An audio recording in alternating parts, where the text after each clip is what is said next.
foi liberado para o julgamento vai ser marcado na primeira data possível, segundo pediu, porque o presidente é que marca a data de julgamento. O relator é o Luciano Carrasco Falavinha, e ele, então, ele liberou hoje o relatório do julgamento, o que está lá dentro do julgamento, tá? O relatório da investigação, de toda a ação.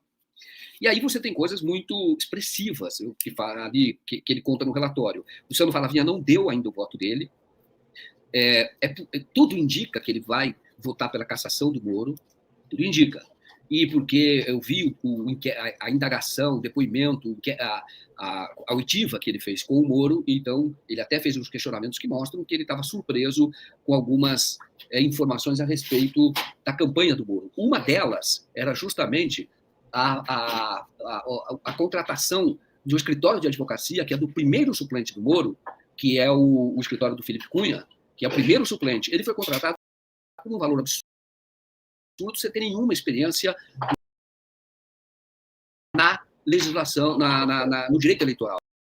E foi contratado por 1 milhão para atuar durante a campanha, e foi junto com e naquela ocasião, ele nem atuava, ele nem respondia, ele assinava as peças do direito eleitoral, da ação eleitoral do Moro, ele assinava, mas quem fazia era um outro advogado que cobrava muito menos de outras campanhas. Então, ali há um indício de que havia esse desvio. Tá?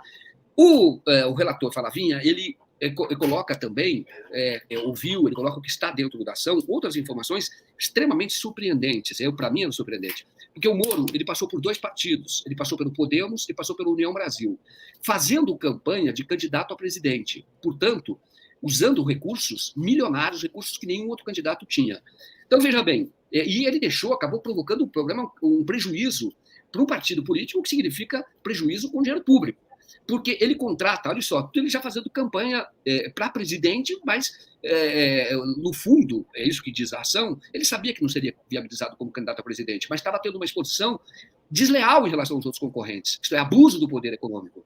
Ele contrata uma empresa, quando ele estava ainda no Podemos, por 14 milhões e 800 mil reais.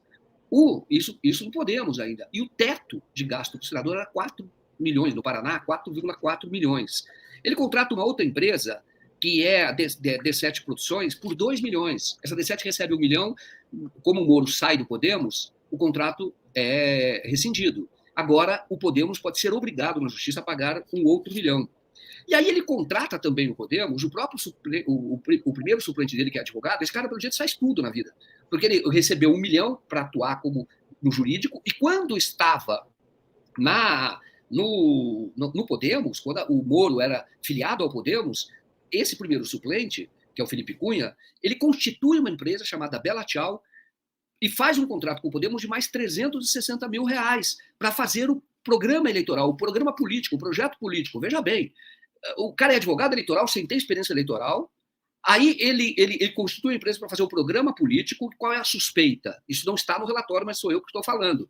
E a suspeita é daqueles que fizeram a denúncia. É que quem fez a denúncia é o Partido Liberal e é a federação que tem o PT. Tá? É o PT, que é a Federação Paraná da Esperança. Qual é a suspeita? Que, na verdade, o Felipe Cunha é um operador do Moro, que o dinheiro faz um contrato, vai para ele e volta para o Moro.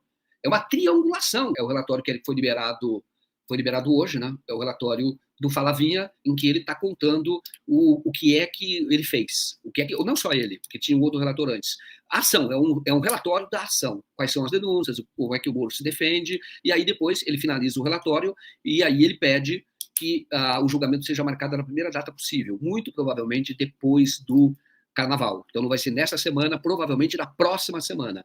Aí o Moro, o Falavinha, e essa é uma avaliação que eu tenho, ele deve seguir a recomendação do Ministério Público Eleitoral e caçar o Moro. Isso no Paraná. Não significa que o Moro já vai perder o mandato depois do Paraná, depois da decisão do Paraná. Independentemente se ele foi absolvido ou cassado, isso vai para o Supremo Tribunal, vai para o Tribunal Superior Eleitoral, TSE, que vai dar a última palavra, que foi o mesmo tribunal que cassou o Deltan Dallagnol. É muito difícil, depois que você vê esse relato, esses gastos milionários da campanha do Moro, é muito difícil imaginar que ele não vai ser cassado. Você acredita que até julho, 6 meses, a gente tem um semestre aí agora para ele ser cassado, ou vai se estender o ano? Veja bem, no caso do Deltan, tem prazo, né? Quando foi para o TSE. Eu acredito que isso vai mas não é bola de cristal, mas mesmo o ritmo do Deltan, se seguir o mesmo ritmo, eu acredito que até abril isso estará definido. E é um prazo importante para ter preparação de urnas, etc. De qualquer forma, o Moro sendo cassado, ele sai imediatamente do Senado, até assumir o novo, fica o segundo colocado, que foi o Paulo Martins, que é do PL, né? Então ele fica lá até que um novo senador seja eleito.